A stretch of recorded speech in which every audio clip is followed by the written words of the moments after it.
이필재의 질문 이필재입니다. 오늘은 88만 원 세대의 저자, 최근에 힘내라 도서관 이런 책도 내셨는데요. 경제학자 우석훈 박사를 초대했습니다. 어서 오십시오. 예, 안녕하세요. 네. 제가 그 페이스북 담벼락에 들어가서 보니까 말이죠. 거기 그 자기소개글 이렇게 쓰셨더군요.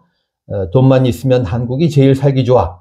이 말을 틀린 말로 만들기 위해서 노력하는 경제학자. 저도 전적으로 공감을 합니다만, 그렇다면 이 말을, 그러니까 돈만 있으면 한국이 제일 살기 좋아. 이 말을 틀린 말로 만들기 위한 대안은 뭡니까? 그리고 이 말이 틀렸다는 걸 보여주기 위해서 어떤 시도와 노력들을 하십니까? 그 얘기가 친구들하고 예전에 파리에서 했어요. 네. 파리가 접근성이 다 좋아요. 미국 가기도 좋고, 아프리카도 가기 편하고, 전 세계 음식 뭐 이게 다 들어있거든요. 그러니까 살기는 파리가 최고 아니냐. 네. 그런 식으로 따지면 한국이 제일 좋다. 네. 한국은 배달도 다 되고. 네. 그런 면에서는 파리보다 한국이 더 좋다. 예. 네. 근데 돈 없으면 너무 힘들죠, 한국. 네. 돈이 다가 아닌 거는, 그러니까 미국도 그래요. 미국도 그렇고, 일본도 그렇고, 유럽 대부분의 나라가 돈이 있다고 존경을 받지도 않고, 돈이 있다고 더 편하지도 않아요. 근데 한국은 돈이 있으면 너무 편하거든요. 그래서 이게 돈으로 다 움직이지 않는 사회가 사실은 선진국인데, 네. 돈이 설명력이 너무 높은 사회가 이 개도국이나 저개발 국가거든요. 네. 우리는 이제 소득 수준으로 보면은 상당히 선진국에 왔는데, 돈의 설명력이 너무 높아요. 그 복지가 조금만 더 편안해지고, 이거는 뭐 10대, 20대 노인 다 마찬가지인데, 약간씩만 더 도움이 있으면은 훨씬 편안할 사람들이 조금의 차이로 지금 상당히 어렵거든요. 네. 이런 것들은 이제 조금 더 확충해 나가면서 사람이 좀 사람답게 대접받고, 네. 차만 해도 그래요. 미국도 그렇고 유럽도 그렇고, 차를 어지간하면 자기가 고치거나, 뭐, 엔진 오일 정도는 자기가 넣는 사람들이 많거든요. 네. 근데 우리나라는 그런 거 아무도 안 하잖아요. 네. 이 성값이 너무 싸서 그렇거든요. 저는 이런 것들이 선진국이 되면, 이제, 뭐, 돈으로도 설명되지 않고, 행복한데 돈이 다 단가 그런 생각을 많이 해요. 그러니까 손값이라고 표현하셨는데, 그러니까 직종 간 직업 간 임금 격차가 좀 줄어들어야 된다. 노동하는 사람들도 맨 밑에 임금들이 조금 더 확충이 돼서, 네. 지금 손값이 너무 싸니까 자동차든 뭐든 다 부르면 되는 거 아니에요. 그렇죠. 그래서 이 이케아 특정 상품 얘기해서 그렇지만 이케아가 들어가면 불패예요. 근데 유일하게 한국에서 지금 다시 지금 내려가는 중이거든요. 철수할지도 모르고. 직접 하는 거에 대해서 불편해 하는 거예요. 돈만 주면 다 와서 설치도 해주는데, 네. 이거에 왜 우리가 이 난리를 쳐야 되는 거냐. 그러니까 인건비가 싸기 때문에 그런 거예요. 예, 네. 그리고 사람을 막대하기 때문에 아직 그렇고, 네. 스위스에서 그런 생각을 많이 했어요. 사람들이 그렇게 부자 같아 보이지 않거든요. 그리고 차도 작아요. 집도 좁고. 근데 그 사람들의 국민소득 거의 1위권이거든요. 네. 그런데 사람들을 이렇게 만나보면은 행복해 보이는 사람들이 꼭 넉넉한 사람들은 아니거든요. 그래서 돈의 설명력을 좀 떨어뜨리는 사회가 돼야 진짜로 한국이 선진국인 것 같아요. 네. 돈의 설명력, 아주 인상적인 키워드 같습니다. 네. 지금 돈으로 설명이 너무 잘 되잖아요. 저 사람은 왜 오래 살아? 저 사람은 왜 날씬해? 네. 돈이 많잖아. 심지어 맥값도 있었지 않습니까? 이 돈만 주면은 네. 사람을 때려도 된다는 생각을 하는 사람도 있는 사회 아닙니까? 그것도 한 10년 좀 전이고, 요 중고등학교 체벌이 없어지면서, 네. 사회적으로 때리고 그런 거는 조금 줄어든 것 같아요. 예. 최근에 그 10대용 경제학 책을 탈고하셨죠? 탈고까지는 아니고 초고를 끝내고, 탈고는 이제 고치는 것도 더 해야 되는데. 네. 그런데 보니까 그 두 아들한테 경제 이야기를 들려준다는 생각으로 쓰셨다고 했더군요. 어떤 내용인지 좀 소개해 주시고, 제목도 공개해 주실 수 있으면 공개를 해 주시죠. 비교적 초기부터 그 10대형 입문서 경제책을 써달라는 부탁은 계속 있었는데, 네. 제가 지금 입문서 쓸 형편까지는 안 돼요. 그냥 쓰기로 한 것들 가기도 바쁜데, 근데 이제, 아들 둘이 이제 10대가 되니까 생각이 바뀌었어요. 이상한 걸 막 물어보는 거예요. 뭐, 주식은 어떠냐, 뭐. 그래서 다단계는 안 된다. 대부업은 안 된다. 그런, 보통은 얘기 잘 안 하는데, 아비로서 해줄 수 있는 얘기들이 좀 있을 거 아니에요. 뭐, 마약은 뭐 조금씩 해도 되지만, 대부업은 진짜 안 된다. 뭐 그런 얘기들을 좀 강조해서 하려다 보니까, 지금 10대가 예전 10대랑 많이 다른 거예요. 학교 강의도 가고, 그전 같으면 이제 바쁘다고 안 했을, 이제 뭐 독서교실 같은 거에 강사 좀 해달라고 그러면은, 곧 중학생들 놓고 글쓰기도 가르치고 그런 걸 해보면서 30년 전에 제가 본 10대, 20년 전 10대, 10년 전 10대, 지금 10대가 다 달라요. 다 다르고 가장 큰 변화가 지금 벌어지는 것 같다는 생각이 들어서 너무 힘들었어요. 이거는 책을 절대로 안 볼 것 같고 네. 제가 하는 얘기는 절대로 싫어할 것 같은 사람을 대상으로 글을 이게 제가 책 쓰기 시작한 게 한 50권 가까이 되는데 네. 난이도로는 제일 힘든 것 같아요. 왜냐하면 저는 많은 책들이 독자들이 본다고 생각하거나 혹은 이미지를 이제 누굴 정하거든요. 되게 이제 친한 사람이거나 그러니까 어떻게 얘기를 해야 이 얘기가 먹히거나 혹은 전달될 것 같다 이런 고민하는데 안 볼 것 같은 사람한테 얘기를 하기 너무 힘들더라고요. 네. 제목은 일단 빵과 복권으로 정했어요. 빵과 복권이요. 네. 오징어 게임에 나온 얘기인데 빵하고 복권 계산을 해보면은 이거는 뭐가 맞고 틀리고는 아니고 네.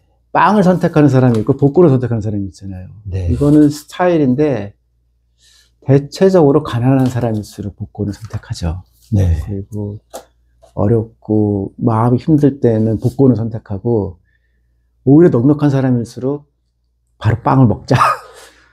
이제 어떤 선택을 내릴 거냐 그런 선택에 대한 얘기들을 가지고 밸런스 얘기를 좀 하고 싶었던 거예요. 경제학에서는 맨날 극한값을 얘기하거든요. 네. 최대 행복, 뭐 최대 만족, 최대 이익. 그런데 경제생활의 현실은 그렇게 극한에서 벌어지지 않고 밸런스가 좀 있어야 되는 거예요. 그래서 잔고도 적당히, 욕심도 적당히, 자기를 위한 것도 좀 적당히, 건강도 좀 적당히. 그러니까 일확천금은 안 되는 거죠. 일확천금, 아니, 확률로 더 드무니까. 네. 그거를 전제로 생활을 할 수는 없잖아요. 그러니까 벌어들 수는 있는데, 이걸 어떻게 볼 거냐. 그래서 저도 저 자식들이, 엄청난 위인이거나, 엄청난 부자가 되기를 사실은 바라진 않아요. 그거는 있을 수도 있지만, 그걸 생각하면서 살다 보면은 마음이 피폐해지거든요. 그래서 전체적으로 좀 밸런스를 잡을 수 있는 경제적 삶에 대한 얘기들을 좀 차분하게 해봤습니다. 네. 아까 대부업 얘기하셨는데, 그러니까 대부업에 종사하지 마라. 그런 취지인가요? 대부업에 돈 빌리지 말라는 얘기죠. 빌리지 말라는 얘기예요. 네. 근데 그 얘기는 누구나 하지만, 빌려주는 사람이 없는데, 어떡하냐라고 그런 현실들이 있잖아요. 그래서, 그 전 단계에서 할 수 있는 노력들, 그런 얘기들. 네. 그래서 이제, 넘으면 안 되는 선들. 이를테면 우리가 범죄는 저지르지 말라고 하거든요. 그런 것처럼 하지 말아야 되는, 그러니까 나머지는 그 안에서 얘는 뭐 이러거나 저러거나 별 상관없거든요. 주식을 더 하든지, 금을 사든지, 아니면 뭐 예금을 하든지, 그거는 자기 취향이에요. 그야말로 이제 빵을 집든지, 복권을 집든지. 근데 이제 그게 아닌 범위를 넘어서는 선택들이 좀 있죠. 네. 대부업 같은 경우는 그 대부업체 문을 열면은 그 이전 삶으로 다시 되돌아가기가 너무 어려워요. 그 고금리 때문에 결국은 감당을 못 하지 않겠습니까? 신용 점수가 떨어지죠. 네. 그래서 정상적으로 은행에서 돈을 빌릴 수 있는 그 시대로는 못 돌아가요. 네. 뭐 영끌 B2 이런 건 어떻게 보세요? 위험하죠. 네. 그거는 그러니까 모든 주식 전문가들이 뭐 5분을 얘기하든 10분을 얘기하든 꼭 하는 얘기가 있어요. 이거는 주식은 여유돈으로 하는 거다. 왜냐면 이거는 위험이 있기 때문에. 네. 그리고 혹시 본인이 그럴지 몰라도 공공장소나 방송에서 빚내서 주식하라고 그러는 사람은 아무도 없어요.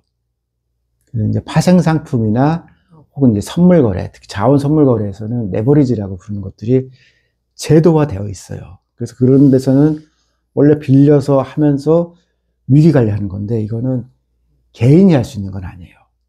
이건 기업이 포트폴리오를 하면서 하거나 아니면 매우 훈련되어 있는 전문 트레이더라고 해서 그런 사람들이 할 수 있는 거지. 네. 훈련되지 않은 개인이 빚을 내서 주식을 하는 그거는 아무도 권하지 않아요. 그리고 책임지지 않습니다. 근데 사람들은 그렇게 생각하죠. 내가 하면 다를 거야. 전 세계 경제학 교수들 중에서요, 주식으로 돈을 벌 수 있으면은 누가 학교 가서 애들 가르치고 있어요. 하와이 가서 그냥 살죠.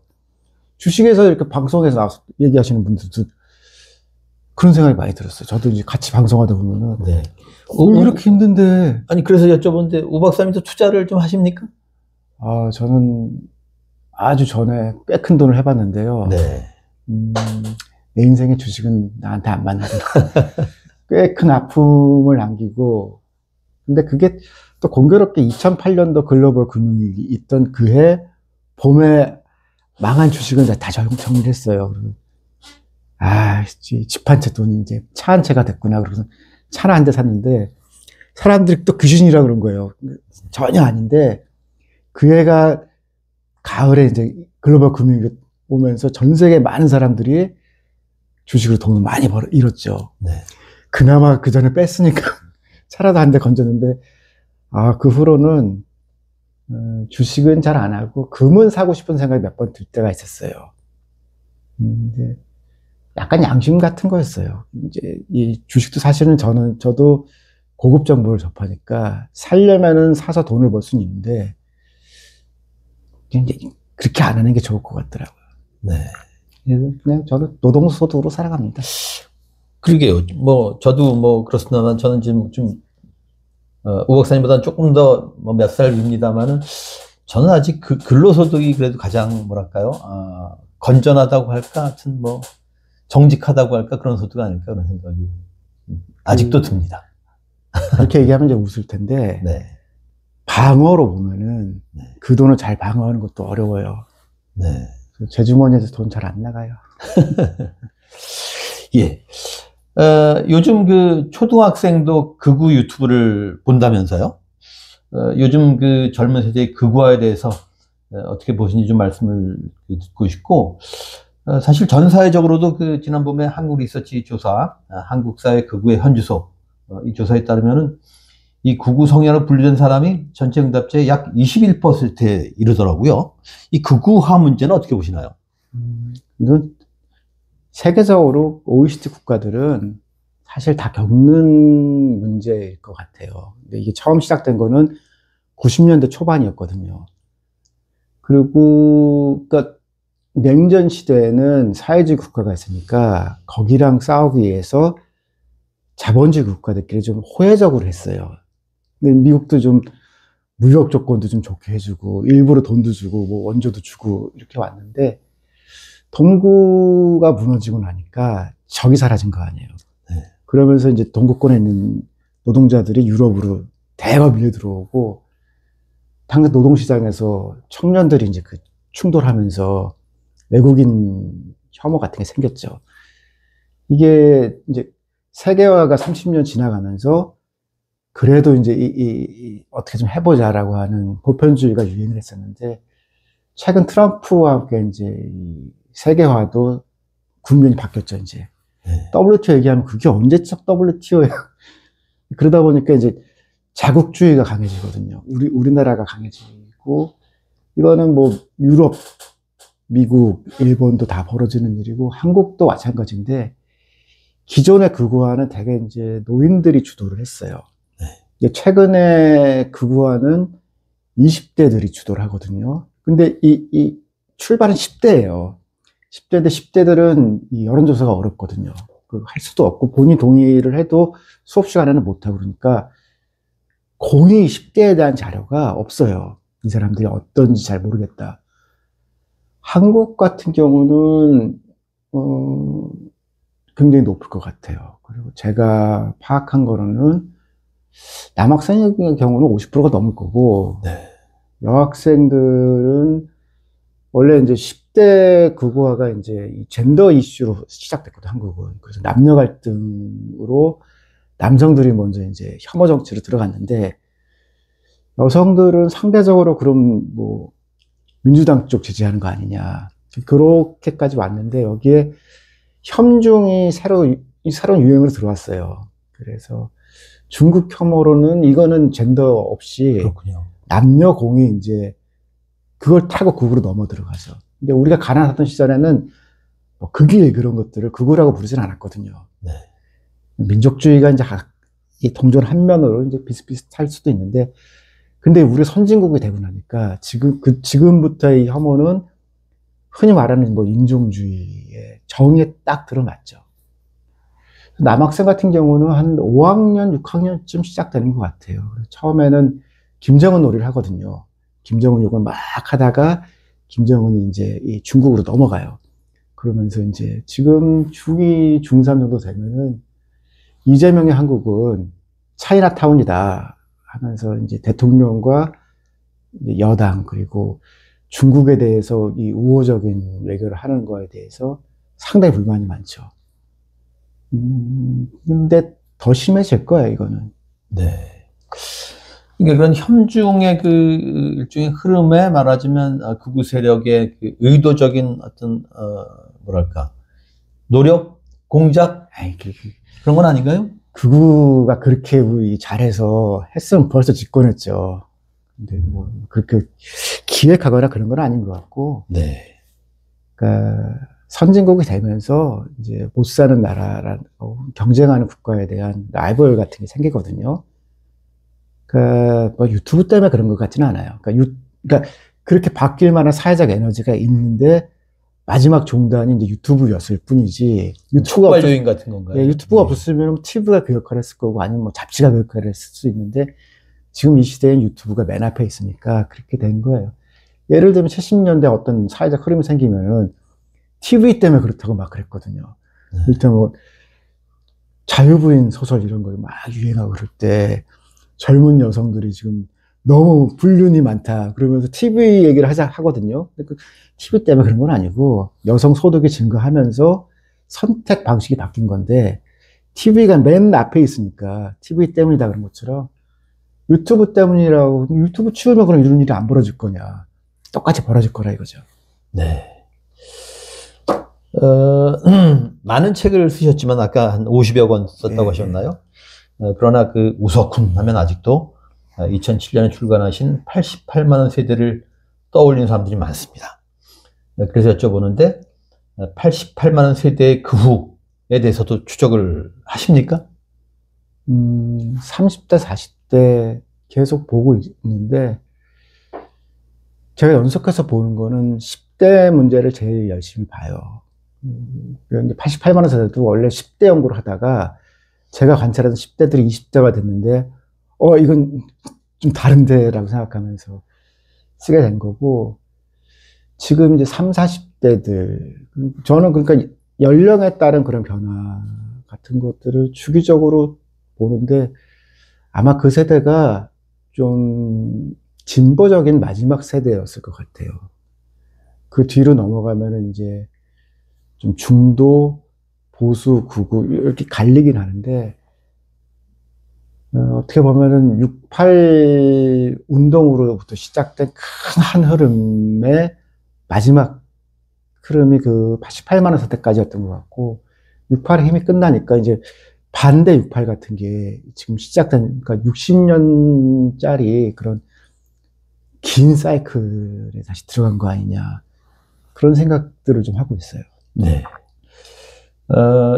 요즘은 이제 그 2030 MZ 이런 말을 많이 씁니다만은 2030 세대에 대해서는 어떤 생각을 하시고 어떤 걱정을 하시고 또 어떤 기대를 하십니까? 걱정은 다양성을 못 가졌어요. 그러니까 특히 스위스나 프랑스 같은 나라들을 보면은 이제 선진국이 되는 과정에서 굉장한 다양성들이 생기거든요. 근데 우리나라는 이제 아쉬웠던 건 이제 유니폼이라고 그러잖아요. 그러니까 군복 입는 것처럼 유니폼을 좋아했던 사회였고, 그래서 결국은 중고등학생들은 유니폼 다 입혔죠. 그래야 어른들이 마음이 편하고, 엄마도 마음이 편하고, 아빠도 마음이 편하다니까. 그 유니폼을 거부하는 사회로 바뀌면서 이제 다양성이 생기는 건데, 그렇지는 않은 것 같아요. 그래서 저희는 이제 그런 걸 이제 많이 기대를 했었고, 88만 원에서는 이제 다안성이라는 개념을 썼거든요. 그러니까 다양하면서도 안정성이 생겨나는 그런 시스템이 오면 좋겠다 했는데, 아까 말씀하신 것처럼 비투라든가 혹은 부동산 자산과 관련된 많은 것에서 이 획일성들이 더 많이 보여요. 그러니까 어떤 사람은 이렇게 하고 어떤 사람은 저렇게 하고 그렇게 매우 다양하면서도 사회는 안정적인 그렇게 가지는 못하고 여전히 획일성인 게 크고, 그 뒤에 세대들은 저는 좀 더 사회가 사랑하고 그런 형태가 되면 좋겠다라고 기대했는데, 여전히 한국을 설명하는 거는 증오가 설명이 잘 돼요. 증오, 혐오 이런 화끈하긴 한데 좀 천천히 움직이면서 애정과 사랑 이런 것이 이제 같이 있는 그런 사회였으면 좋겠는데, 지금도 사람들이 하는 얘기의 80%, 90%는 누구 죽이고 싶어 그런 얘기거든요. 우리 너 사는 게 너무 어려워요. 그러기 안타깝죠. 네. 지난 10월에 그 힘내라 도서관, 이런 제목의 책을 내셨죠. 제가 들고 왔습니다만, 이 책입니다만은. 그런데 그 부제가 위대한 도서관 서사와 도서관 시민이더군요. 이 책이 어느 말에 이런 대목이 있는 걸 봤습니다. 한국 자본주의는 따뜻한 자본주의로 전환할 수 있고, 도서관이 그 따뜻한 자본주의를 여는 발판이 될 수 있다. 이 의미를 좀 설명해 주시죠. 저도 도서관에 대해서 대충만 알고 있지 자세히는 몰랐어요. 근데 미국 도서관을 보니까 이 자본주의 도서관은 미국이 만든 거더라고요. 그래서 도서관사를 쭉 보니까 책을 보관하는 것이 비블리오테카거든요. 불어도 비블리오테크고 독일어로도 비블리오테카인데 이게 책장이에요. 책꽂이거든요. 그러니까 거대한 책장인데, 이거는 그러니까 조선시대에 있었던 여러 수장고 중에들이 다 보관하는 거거든요. 근데 책을 빌려주는 거는 미국이 만든 거예요. 네. 그 벤자민 프랭클린 이후에 이제 공공도서관은 그 책을 보관하기 위한 게 아니고 빌려주는 거거든요. 그러니까 미국의 발명품이군요. 너무 힘드니까 그 사람들이 그렇게 한 거죠. 그러면서 이 말도 달라요. 유럽은 비블리오테크인데 여기는 라이브러리잖아요. 네. 라이브러리를 프랑스나 스위스 가서 라이브러리 물어보면은 그 서점을 얘기해요. 네. 완전히 의미가 다른 거죠. 책을 보관할 거냐 빌려줄 거냐라고 하면 우리가 아는 도서관은 빌려주는 거거든요. 근데 이게 빌려주기 위해서는 대중적이고 쉽고 그래야 되거든요. 근데 우리가 생각하는 좋은 도서관은 귀한 책, 비싼 책, 이건 책꽂이에요 사실. 네. 그래서 이렇게 정리를 하다 보니까 일본도 도서관이 뭔지 몰랐고, 그래서 처음에는 우리는 일본의 도서관 시스템이 한국에 와서 도서관이 이렇게 생겨서 일본한테 배운 건가 보다 했더니 그것도 아니더만요. 조선 총독부가 초기부터 무도서관 정책을 썼어요. 도서관이 뭔지 총독부에 있는 사람들은 알았던 거죠. 이 조선에는 도서관은 없다. 3.1운동을 하면서 도서관이 생긴 거예요. 그래서 그것도 근대식 도서관을 만든 거는 건국하면서 만든 게 아니라 6.25 때 도서관을 만드는 붐이 생겼더라고요. 네. 국회 도서관도 6.25 때 생겼고, 경희대 중앙도서관도 그때 생겼고, 많은 대학의 도서관들이 도서관으로서의 위상을 가진 게 6.25 때예요. 학교 도서관 운동이라는 게 처음 생긴 것도 그때고. 그러면서 보니까 일본한테 배운 게 아니고, 3.1운동과 6.25를 거치면서 도서관이라는 게 생겨서 2차 세계대전에 독립한 나라 중에서 경제 발전과 도서관 건립을 동시에 이렇게 한 나라가 없어요. 그래서 그게 이제 경제 발전에 굉장히 중요한 요소였다라고 생각을 하고, 그런 과정에서 이제 도서관 시민이 생기고, 아, 이렇게 된 게 이 도서관 얘기다라고 생각해 보니까 생각보다 감동이 있더라고요. 네. 그 일제가 그 무도서관 정책을 쓴 거는 말하자면 이제 그 계몽 이런 걸 막기 위해 하신 것이었을까요? 한국에 우리말도 못 쓰게 하고, 네. 도서관이 있으면은 또 사람들이 자꾸 똑똑해지니까 네.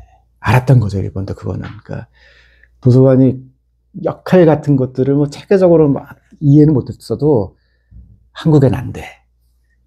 그러다가 이제 3.1운동 이후에 이제 그때 뭐 신문이나 뭐 이런 단체 이런 거를 허용하는 그거랑 마찬가지로 이제 총독부 도서관을 그 뒤에 만들어요. 네. 그러니까 이 책을 지금 말씀 듣고 좀 그 관심이 생긴 사람들한테 예.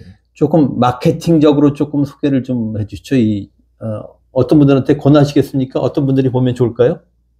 이건 도서관 시민들한테 권할 수 있는 거죠. 이게 도서관에 가시는 분들한테는 내가 가는 곳이 어떤 곳이고 어떻게 생긴 거냐, 그거에 대해서 좀 관심을 가지면 좋겠다라는 생각이고, 이 책이 조금 잘 팔렸으면은 이 후속 작업으로 우리나라 도서관, 그러니까 보니까 지금 있는 한국 도서관 중에 사연 없는 도서관은 하나도 없어요. 누군가가 목숨을 걸고 만들었거나 목숨을 걸고 지켰거나, 아니 수많은 사람들이 피땀으로 만들었거나, 사라지기 전에, 지금 이제 우리 세대만 해도 도서관을 이제 지킬 역량이 안 돼요. 그러니까 이 위에 사람들이 만들었지만 지금부터는 어떻게 하면 덜 문을 닫을 거냐, 이런 건데, 문 닫기 전에 도서관 사연들을 좀 정리를 하고 싶었는데 여력이 안 될 것 같아요. 예, 알겠습니다. 우 박사님도 이제 어느덧 환갑을 바라보는 나이가 됐습니다. 나이 들기 처먹었죠. 그래서 이제 그 동시대, 특히 동년배 동료 시민들에게 어떤 이야기를 하시고 싶으신지 그런 말씀을 좀 드려보겠습니다. 제가 인생에 걸쳐서 평생 하고 싶었던 딱 하나를, 저도 사실은 그 책을 쓰기 위해서 이 길을 걸어온 건데, 한국, 중국, 일본이 전쟁을 안 하면 좋겠다라는, 딱 하나로 정리하라면 그거예요. 그래서 뭐 어떤 사회가 되고, 그거는 시대마다 다른데, 이 영내라고 표현하면 영내의 전쟁은 없으면 좋겠다라는 거고, 저는 그걸 위해서 살아왔다라고 그렇게 생각하고요. 전쟁이 나긴 날 거예요. 너무 강한 세 나라가 붙어 있어요. 나긴 날 텐데, 그냥 소망이 있다면은 저 살아있는 동안에는 안 났으면 좋겠어요. 네. 저는 최선을 다해서 전쟁을 안 하기 위해서 노력할 거고, 다음 세대에 전쟁 없는 한중일은 또 다음 세대 누군가 노력을 해서 만드는 거고, 힘센 나라들이 있으면 싸우기 딱 좋아요. 그리고 수많은 위기들을 이겨내면서 전쟁을 안 하는 건데, 지금 일본도 그렇고 한국도 그렇고 우리가 누리고 있는 이 번영이라는 거는 45년 이후로 지금 꽤 긴 동안에 이 영내 전쟁이 없었거든요. 네. 한 100년쯤 전쟁이 없으면 굉장히 살만한 나라가 되는데, 주기적으로 이제 한 번씩 붙으면 다른 나라들만 좋아지지 이런 번영이 없을 거예요. 그래서 궁극적으로 이 지역에서 만들어야 되는 거는 평화만 해도 사치스러워요. 그거는 전쟁 없는 상태만 돼도, 저는 그걸 위해서 살았다라고 하면은 그게 제 소망일 것 같아요. 네. 그게 이제 그 한중일의 평화 경제학 뭐 이런 얘기 같습니다. 어떤 말씀하신 일이 있습니다만은, 그렇다면 그 기본 구상이 동북아판 이유입니까? 힘들 거예요. 네. 이유가 생기기 위해서는 2번의 큰 전쟁을 치렀고, 절대로 하면 안 된다고 생각하는 많은 지식인들과 있었거든요. 근데 한중이라는 그런 전쟁하면 안 된다고 생각하는 지식인들이 별로 없어요. 그리고 그렇게 큰 전쟁을 직접 치른 것도 아니니까, 이유 같은 형태는 불가능할 거예요. 그런데 그거보다 좀 느슨하더라도 조금 더 많은 교류를 하고 안전장치 같은 걸 만들 수 있지 않느냐라고 생각을 해요. 네.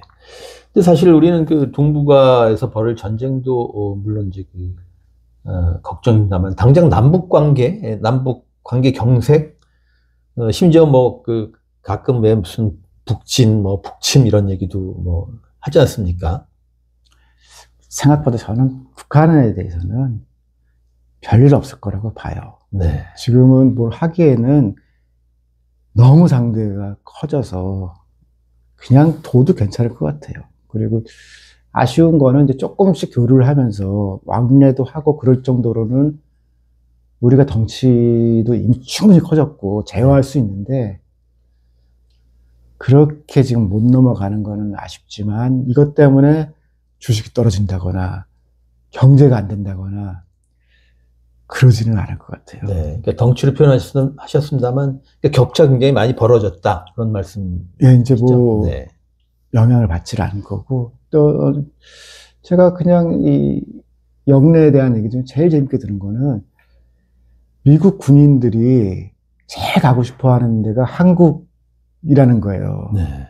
여기는 사실상 아직 전쟁 중인 국가 아니에요. 네. 그래서 위험수당도 붙고 돈도 많이 주는데 승진도 빠르다는 거예요. 그래서 여기서는 점수도 잘 받고 근데 위험은 전혀 없기 때문에 배우자들과 식구들이 여러 군데 있으면 최근에 한국 그런 코리아 가자. 그래서 이 식구들도 좋아하고 있기도 편하고 연봉도 좋고 승진도 네. 빠르니까 별 달고 싶으면 한국 가라는 그런 얘기들을 그 사람들도 전 세계 여러 가지 정책을 제일 먼저 보는 사람들 아니에요. 네. 한국 가자. 네. K-팝 좋다. K-팝도 한 변수가 될 수 있겠네요. 특히 가족들의 경우에. 네. 그래도 위험하다고 생각되면은 애비 안 돼 그러겠죠. 근데 뭐 위험한지 모르겠는데 위험수당 주니까 너무 좋네. 네. 그리고 우리가 보는 한국은 되게 불안하고 그렇지만 한국에 근무하는 외국인들과 그 식구들의 얘기를 들어보면은 이만한 데가 없다는 거예요. 네. 내가 꿈꾸는 나라 공동대표, 이거 현직이십니까? 그거는 몇 년 전에 해소가 됐는데, 예. 그거는 이제 시민단체에서 정치권에 들어가는 사람들과의 이제 야당 시절이었죠. 그래서 이제 네. 그 협력을 좀 원활하게 하기 위해서 만들었던 단체인데. 네. 그래서 이제 여쭤보는데요. 네. 우 박사님은 어떤 나라를 꿈꾸십니까? 그럼 저는 더 투박해요. 그냥 그 나라에서 태어난 사람들이 새끼 밥 먹는데 불안하지 않은 나라면 될 것 같아요. 근데 너무 많은 사람들이 새끼 밥 먹는 게 불안하다 그러면은 경제 지표랑 상관없이 그거는 아직 이상적인 나라는 아니에요. 네. 그럼 이 양극화 같은 걸 좀 걱정하시는 건가요? 빈곤. 근데 요새 노인 빈곤 문제도 심각하지 않습니까? 그게 1인당 군소득 10만 불이 돼도 힘든 사람은 힘들 수 있거든요. 근데 우리는 긴장도가 너무 높아요.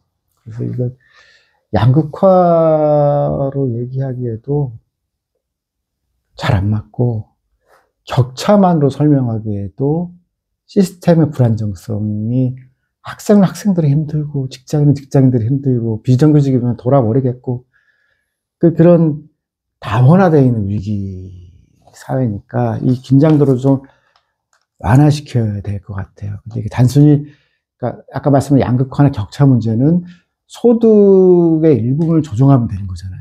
네. 근데 그것만으로도 안 될 것 같아요. 예. 위키백과가 우 박사님을 대한민국의 경제학자이자 저술가로 한때 프랑스에 거주한 사람이라고 이제 소개를 하더라고요. 프랑스 유학파시지 않습니까? 유학은 했죠. 판지는 모르겠는데. 네. 저는 이제 프랑스 하면은 고 홍사 선생이 하여튼 소개한 똘레랑스가 먼저 떠오릅니다만은 어쨌든 프랑스에서 공부하신 분으로서 프랑스와 프랑스 국민에게서 우리가 배울 점은 뭐고 또는 반면교사적인 측면 이건 또 뭐라고 보시는지 한번 들어보고 싶습니다. 그냥 20대를 프랑스에서 보내서 그런지 저는 그냥 고향 같은 느낌이고 그런데 프랑스를 생각하면 제일 강한 거는 아까 말한 다양성인 것 같아요. 인종적으로도 다양하고 생각도 다양하고 그러니까 극우부터 극자까지 다 있거든요. 그리고 그 사람들이 같이 살아가요. 그런 게 강점인 것 같고요. 단점이라고 하면은 재수없어요. 잘난 척을 너무 많이 하고 말을 너무 많이 해요. 그래서 그냥 같이 안 있고 싶다 그런 생각들 2시간이고 3시간이고 그냥 우리 턴다 그러잖아요. 너무 잘 털어요. 그래서 좀 이렇게 자주 보기에는 좀 피곤해요.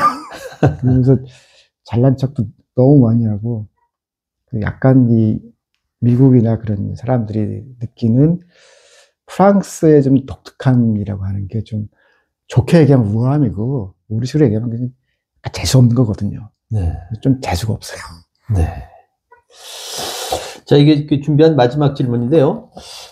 이재명 대통령하고 면담할 기회가 생긴다면은 어떤 권유, 어떤 제안을 하시고 싶습니까? 면담할 일이 있을 것 같지는 않은데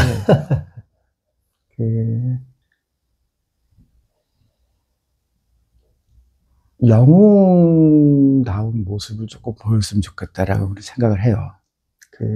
10대들에 대한 연구를 하면서 10대들을 자주 보다 보니까 10대들이 좋아하는 민주당 인사가 노무현 대통령 되게 양가적이에요.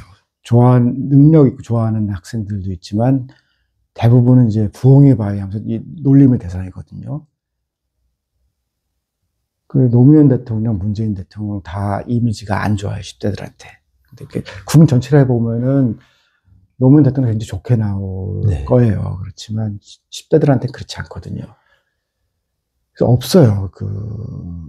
10대들한테 롤모델까지 아니더라도 좀 친근하게 얘기할 수 있는 그런 사람이 없거든요.